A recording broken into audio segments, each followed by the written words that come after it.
you all. I will have the last presentation to share with you today. Please stay awake. So the presentation is about electricity supply competition and why this is one of the next stages in the competitiveness enhancement for Oman. Now I have to. So first a little bit about the energy pricing in Oman over time. So in Oman it's about 10 paisas per kilowatt hour for households. I just checked, in Saudi they have higher prices and it goes up on a monthly consumption basis. Kuwait is higher, Qatar is for high consumers higher, so on average they are. And I'm informed that this price has been fixed for 40 years, which means that aside from particular vulnerable households, Oman electricity tariff is ranked among the lowest in the world. If we take the example of the fuel price, this was fixed for 120 paisa. It went up recently, nearly doubled. And if that had been an annual increase of 3.5%, it would have been gradual and people would have had the opportunity to adapt. So what we see now is that the price of fuel is not static, it's fluctuating. So now there are queues before a price hike on the 31st of the month before midnight, or it's empty before if the price goes down. And what will the next in gasoline supply be? That will be that there will be different prices at the filling station. If you want service, they've introduced this in UAE, you have to pay 10 dirhams, or you can do it yourself and you can pay nothing extra. So electricity supply competition is the same fundamental principle. Choose your supplier in the market, but there needs to be an option, and that option isn't there at this time. So a few other examples. Omantel monopoly was broken with Navra some years ago. There is on the mobile connectivity, you can choose supplier one or the other. You can choose the competitive edge on this would be customer service, coverage, data speed, the prepaid, the value, and there is even, to take the example from before, there are virtual network operators that are not using the need to invest in an infrastructure, but using existing infrastructure and have more as a pay-as-they-go model. Fiber optic connectivity, it's the same. There is a common infrastructure and you can have different operators that would offer your fiber optics. It could be Omantel or Redo. So telecommunications operators, they are in competition and this has led to enhanced level of service. This also happens in my country. This used to be a monopoly situation. So if you were unhappy with the time it took for a new connection to be established, they would ask, well, where else do you want to go? Other examples, rail tracks with different train companies. You got passenger trains, you got freight trains, you got different operators. This is a development that is taking a long time to unbundle. So what I'm going to show just after this slide is a screen recording of how a user experience can be once you want to change electricity supplier. So what I have is that I have this homepage Elpris, which you, if you want to try yourself afterwards, if you open Google Chrome and right-click translate to English, you can try that. And there is an additional 2 resources from the case of Denmark Market Rules and Competition and also from the UK regulator. So if we start this screen recording now, then I'll just explain a little bit.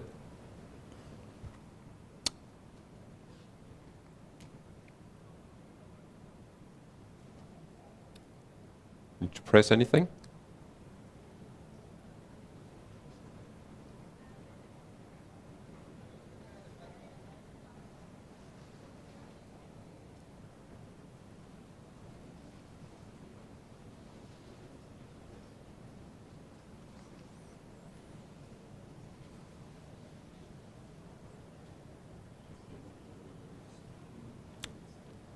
Should I press?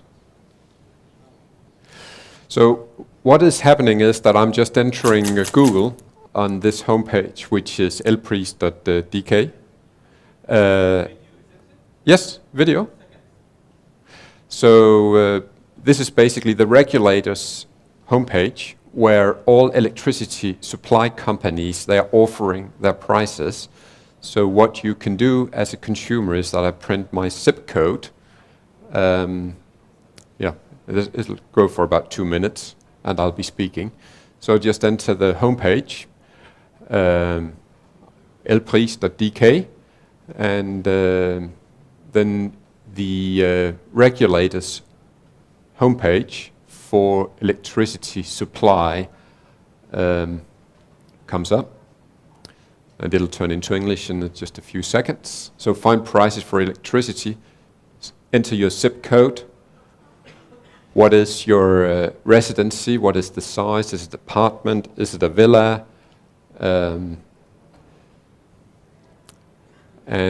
once you've entered those numbers, it would look up in the home registry. It would find your location.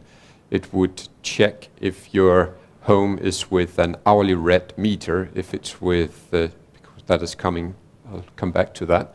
So I have 133 electrical products found, which I can choose between in my electricity supply in my home. The electricity price as displayed there is in Danish currency, so that you need to divide by 17 to get in Baisa.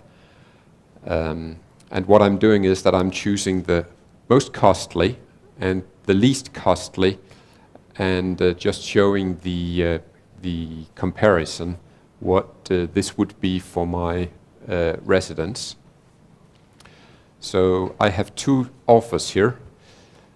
Least cost 154 and the most at 270 or 230. So that's about nearly 50% more expensive for the electricity from the most expensive supplier. And then you got all the T's and C's, what it would come to with all the VAT and the price, the payment for transportation to the DSO, to the TSO, the public supply obligation, etc., etc. So this is what you would pay for electricity if you are at the lowest or the highest supplier of electricity in this case. We can stop the video. Now, for supply competition to be there, then a market needs both a supplier and a customer. So this was the customer case. So in the case of the customer in Oman, other than the CRT tariff, for someone to bid in and buy electricity from a customer, from a supplier, right now the selling price of electricity is fixed.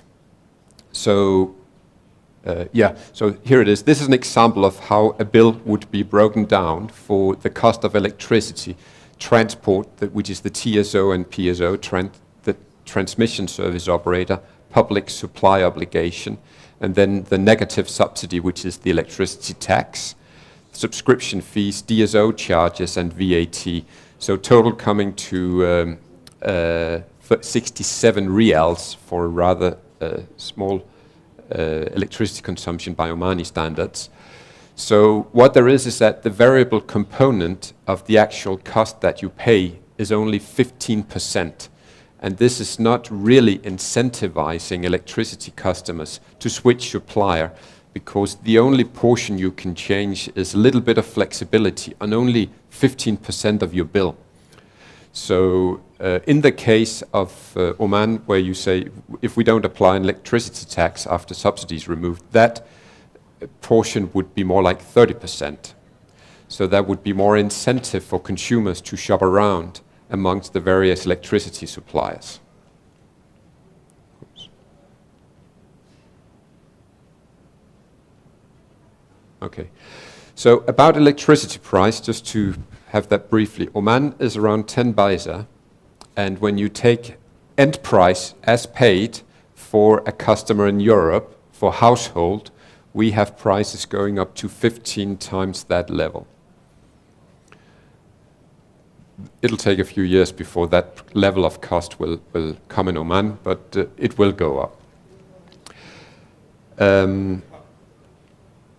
So this was the... yes. Oh, this is a bit fast now.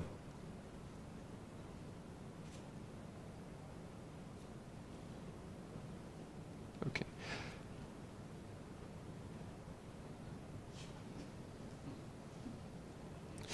So the customer side is the demand, and then there is the supply side, that's the generation. And what I have here is Lazard's latest from November of this year, cost of generation per type of generation.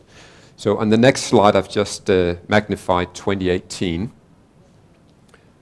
So this is what is kind of international benchmark, international pricing, not particular for Oman, for the cost of generation per technology.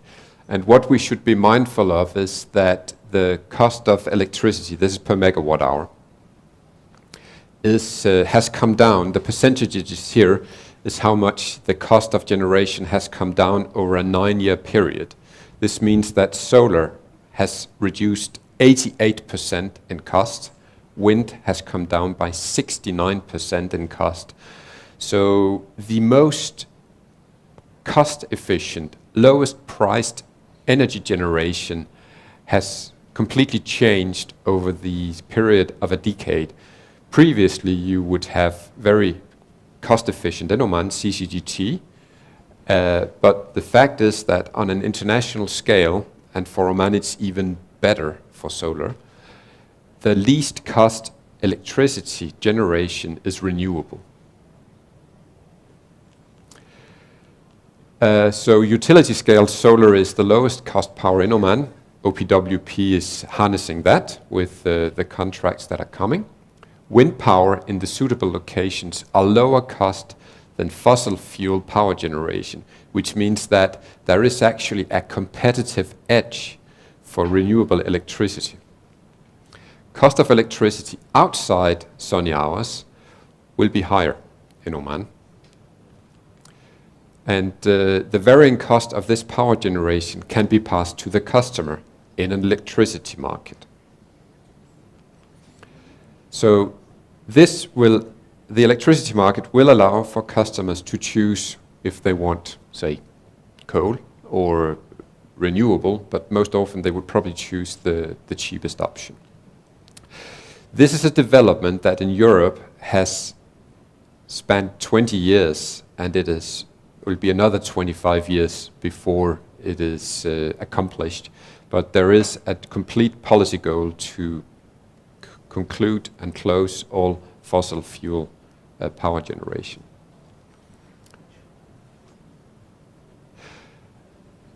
I also did the Musharaka last year. I was talking about renewable energy with a vision for 2050 for Oman to be entirely renewable. It's still available online, you can go and have a look at it. But the principle behind this is that the current peak demand in the afternoon is in the afternoon where the sun shines, and this is where you actually will be gifted with the cheapest cost of electricity you can have. Thus, the tariffs that you're considering for the near future probably should take into consideration that this will be the time where we have most demand and we will have the cheapest source of electricity, which is a gift. What will happen likely is that the future highest demand period will be in the evening where the sun doesn't shine, and the tariff that you will need to happen before you have supply competition should reflect that the most costly time of generation should also have the highest price for the consumer. Yeah, so this is the presentation. It's gone from last year. It's still available online if you want to watch or have the PDF to look at. So what has happened is, it's not stable. The electricity sector is transforming from centralized power generation to a plethora of distributed renewable generation, and I'm sure you're also seeing that gradually coming out in Oman. So what there is that the development from a virtually integrated structure is underway with generation, single buyer, transmission and DSO, whereas the complete system for competition has not yet arrived, which is normal. So the time span for electricity supply competition, just to dwell a little bit about this. So in Europe, this has been kicking off around the mid-90s, and in the case of Denmark, we had this starting in '96, where for the large suppliers that would TSO connected, we had 2000 partial retail market started, 2003 free choice of electricity supplier in principle. We had from 23 to 2003 to 2009 60 retailers, 70 distribution companies. It was hugely complex with a lot of data exchange, where overly costly and slow. And this would be an example where a blockchain would be able to help. And the most recent development is that by 2020, all customers will be AMR read hourly by law. But bear in mind, this will take 24 years to achieve.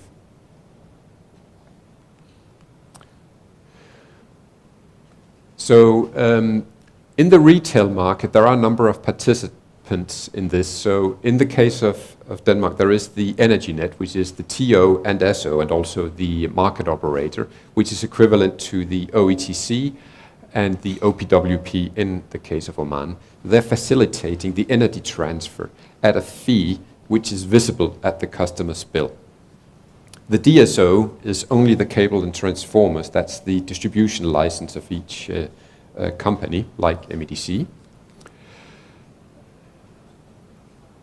And then we have the supplier, which is on the trade, the buy and sell, which is on the market, the North Pool in case of Scandinavia, and basically is the entity which is billing the customer.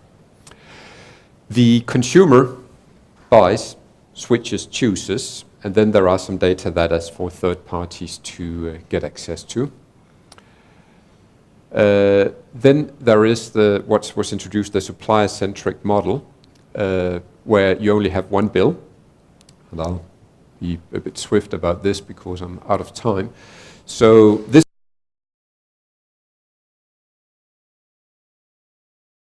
a lot of parties to get engaged in the change of a customer.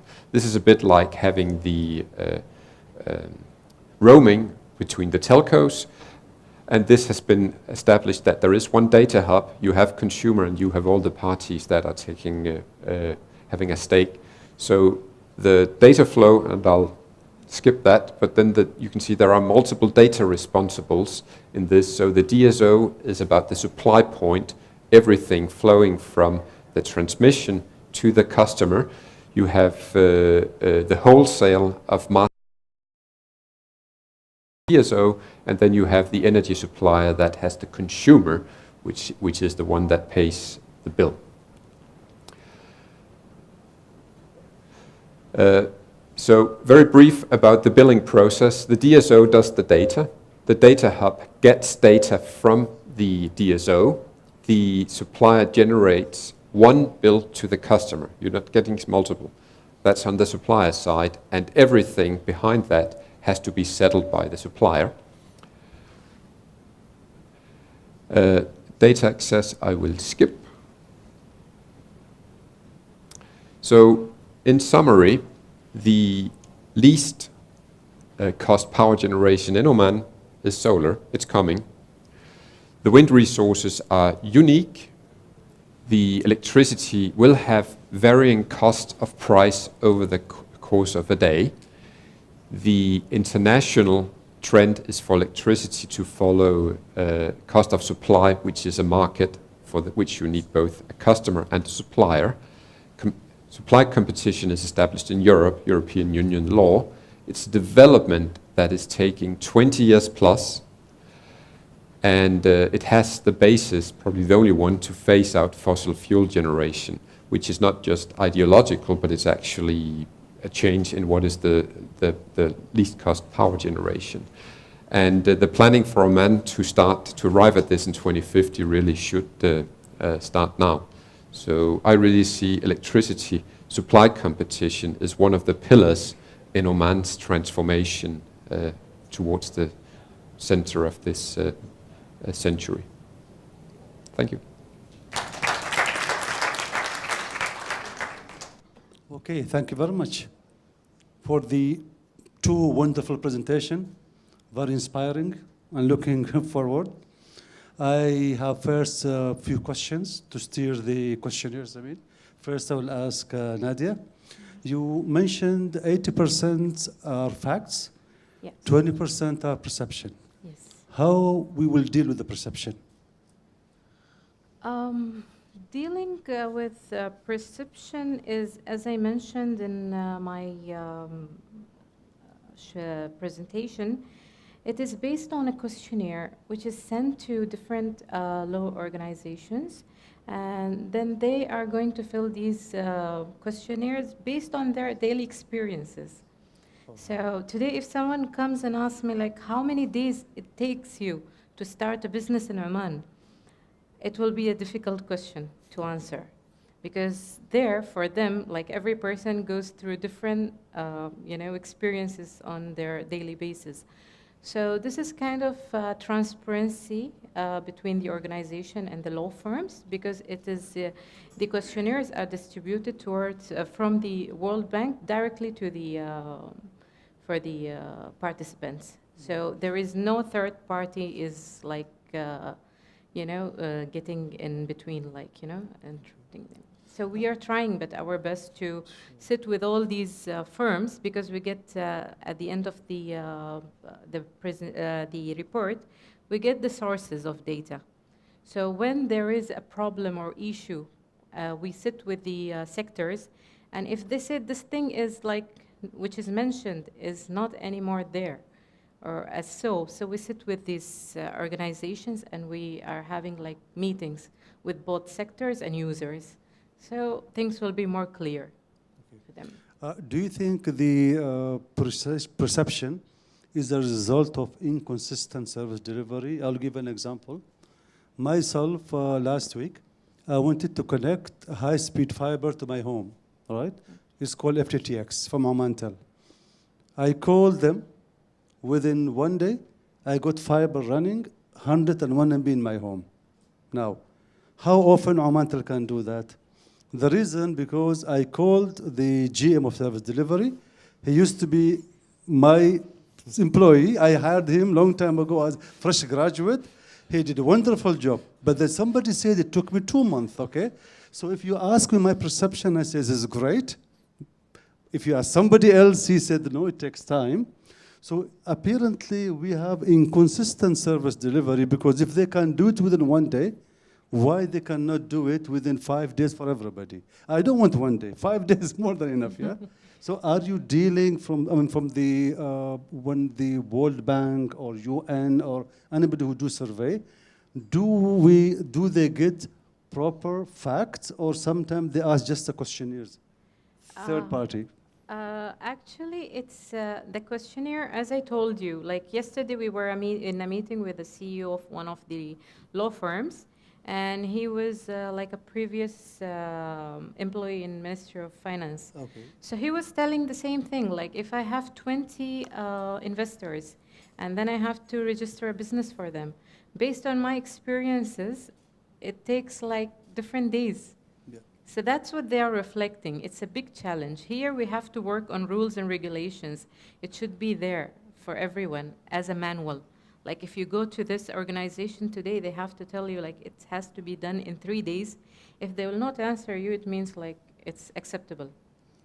So this kind of things will really help in future. My last question to you, Nadia, when I saw the number 73% of Omani population they are in excess of the electricity, while Dubai was 100%.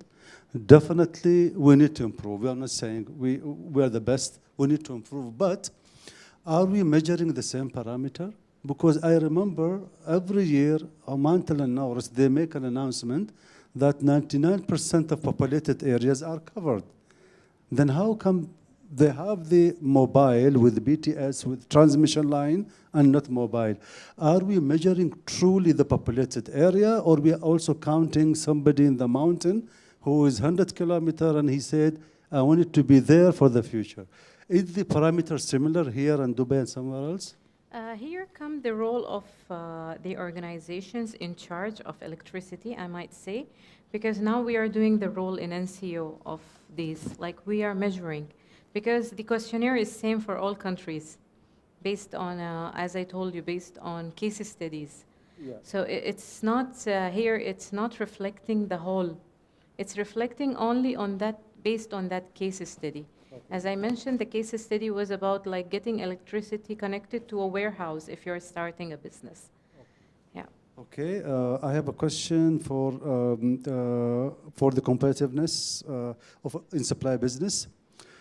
You mentioned the cost of renewable is lower than the non-renewable. Okay. I'm sure it is a world benchmark or Northern or European or North American. Is it true cost or because of the high carbon tax in Germany, UK, and France? I mean, This is a cost of plant gate. This is excluding any CO2 emission taxes. so it's apple with apple, huh? Yes. Very okay. So one of the previous speakers also mentioned that all of the generation that had come online in the United States last year was all renewable. And that's based on financial merit. All right. Thank you. I have a question from the Yammer audience. The question is, does competitive of energy offer to consumer, I think you mean maybe tariff, okay, have real opportunity for saving? I think the question is, if there will be cost-reflective tariff and more competitive environment, will there be a saving or the other way around? Well, you can always choose the cheapest supplier, and you can switch supplier maybe every 3 or 6 months if regulations allow so. And you can shop around, and you can choose the cheapest. We should also be mindful that this is a market, and from time to time an electricity supplier will go bankrupt, and there are special provisions to deal with that. There has been one in UK about a month ago where 120,000 electricity customers, their supplier went bankrupt. But it's possible. Yeah, one more question before we go to the audience here. One from the Yammer. What are the benefits for the economy for the competition in energy markets? Well, basically it's a question about securing the least cost of electricity for you as a consumer. We should be mindful that the cheapest kilowatt hour is the one that we don't use. So the first step is generally to reduce your consumption, but as the cost of reduction of your consumption increases, the last kilowatt hour is very expensive to save. The next stage then come to your electricity bill. What can we do there, and what can we do in general? It's also a case for Oman to make sure that the natural resources and natural gas are monetized in the best way, in the best interest of the economy, because if it makes more financial sense for Oman to export LNG than burn gas for power generation, that is creating more wealth for Oman. Now, questions from the audience? Zahir? Somebody give him a speaker.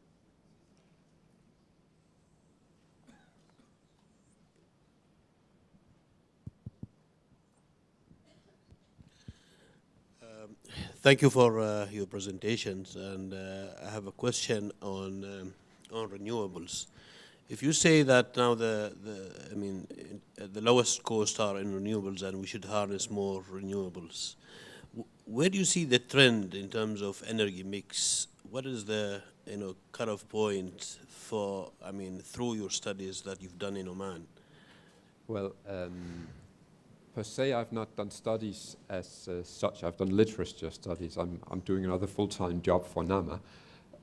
But it's evident that there is a huge potential for solar, which OPWP is exploiting.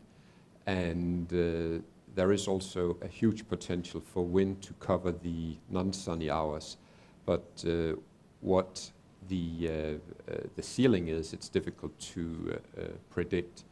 If an electricity market is established amongst the GCC countries, it is likely that the cost of wind, particularly from the Dhofar region where it's the most windy, could be a cheaper solution for neighboring countries to buy electricity from that source rather than burning their own.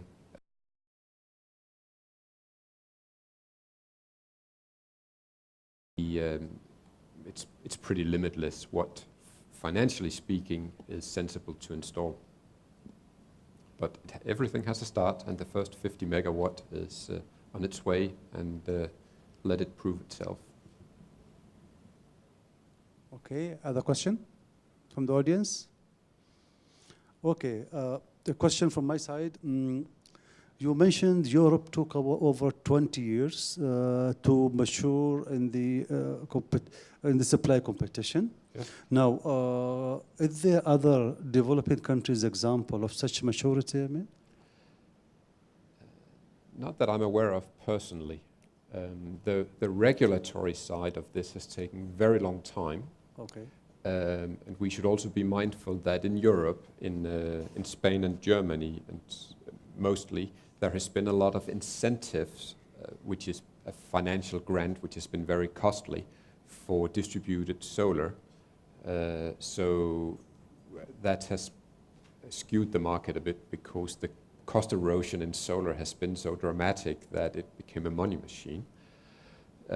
So there is also a thing about technology, because the technology that is available today on the data backhaul, particularly the NB-IoT, is very promising to come to the last, let's call it a data point, not an electricity meter, but an IoT device that will provide information to the distribution company about not just the consumption, also the possible production at a customer and the quality of the service as delivered. So there is both technological, and because it's done previously, there are opportunities for this time to be accelerated. But the regulations really needs to be in place, and that's a very big hurdle to clear. Zahir again, please.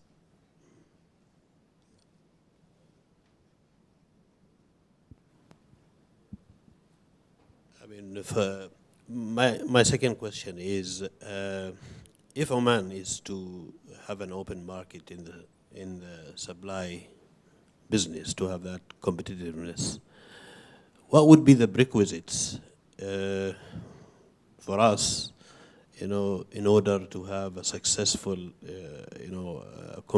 competition in the supply side, given that the majority of the tariff will be uniform and stay the same, so the costs are not going to change that much.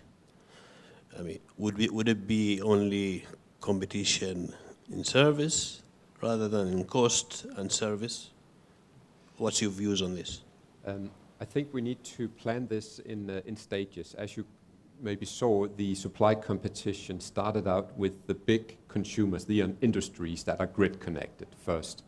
And the best way is to start on that side. There is another legal element, which is that there are currently IPP contracts that needs to at least gradually come to an end for another, say, generation, payment of the generation that is supplied.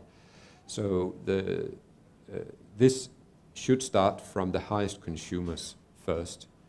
Another important point is a gradual phase out of the subsidy on the tariff. This is really a necessity for this to come to fruition over time. Households where, for example, in the case of fuel, that they have a direct subsidy where they can, which they can benefit from, and somewhat of the same type could be applied electricity. I think I did a calculation. The cost of electricity should go up by about 25-30% every year for a 5-year period to arrive at kind of a cost-reflective level for households, which then again is likely to have the spin-off effect that demand will go down, so that the capital expenditure in all of the network expansion, both for the DSOs and the TSO, is likely to soften. Maybe you're seeing some of that effect already from the CRT tariff. Okay, any last question? Then I'll ask my last question. Nadia, how do you see Oman reports for next year? Is the trend you're expecting to further improve, and what are the areas that will improve? Currently, as an office, we are evaluating 3 different reports. We started with ease of doing business, competitiveness report, and then there is the anti-corruption report. So for competitiveness, we did quite good this year. Okay. Oman jumps 14, ranked like it jumps 14. And for ease of doing business, now this year is like we are going to work hard on that. Basically, it's not only ranking in reports. We are trying our best to sort out the business environment internally. So that's what it will reflect on the reports. That's more important. That's how we can deal with the perception, as you mentioned previously. So yeah, we are hoping for best, and frankly saying, like both government sector and private sector, they are like working with us, and they are very supportive, and we are looking forward for a good income for next year, inshallah. Great. If there's no more question, thank you very much, Flemming and Nadia, for such wonderful presentation. Thank you.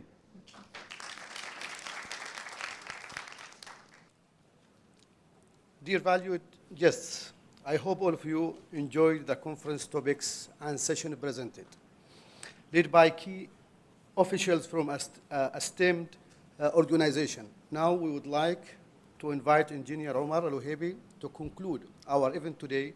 Please. Okay, so we had a very interesting, heavy with information day. I'm sure it was very useful and informative to all of you. We heard about all the new technologies or development in technologies, which are I'm sure they're going to be very useful in our business. But I think what is most important is for us to think about our objectives. And before implementing any technology, decide exactly what do we want to get out of that technology, and what does the return, the ROI look like. We have a lot of data, we have a lot of sensors, we have a lot of transmitters, et cetera, in our network. And now with the smart meters, we're getting even more data, a lot more data. And this data is very useful. Useful not just in terms of figuring out how much a consumer is consuming electricity, but the quality of the electricity that he's supplying, with the interruption that are happening in the network, et cetera, et cetera. All of that data is very important for us to be able to meet our obligation under the licenses. So I think this is a next stage for once we have all of this data now, all the distribution subsidiaries, I'm sure, will start thinking about how to harness this data. We meant the session thought provocation. So we start thinking about a lot of these things. We don't have a ready-made solution, and we are not going to work on a ready-made solution for everybody. Each subsidiary have to take the ideas from here and develop them into hopefully action plans, measured action plans, so that we do things that will give benefit to the subsidiary and to the customer and to the sector in general. On the issue of competitiveness and the competitiveness report, I think the information presented is very interesting, very relevant. We have the Lean program just starting, and I think it's an opportunity to use the Lean program as a methodology to attack some of those KPIs and bring them down and make it easier for businesses to start in Oman and to sustain their business effectively. I think they pick up the data for Muscat to do this, and I encourage all the distribution subsidiaries to use the same methodology and measure themselves against the same measures that Muscat is being measured at, to compare it against the rest of the world. Because ease of doing business is not just in Muscat, ease of doing business is in everywhere in Oman. And I think we should benchmark internally between the different companies that are providing electricity in the country. That's what I want to say about that. What I want to close with is to first of all thank our chairman for his patience. He stayed all day, and I'm sure that he enjoyed all the presentations. And thank all of you for being here today. Thank especially the speakers who spent their time with us and share with us their knowledge. Thank you very much. I would like to thank the organizers today, team from NAMA, and the team from the rest of the group for making this event today a reality. And especially I have to thank Tanweer for making the place available. So part of the marketing for Tanweer, of course. And hopefully we see most of you tomorrow in the closing event and the award and the recognitions. Thank you.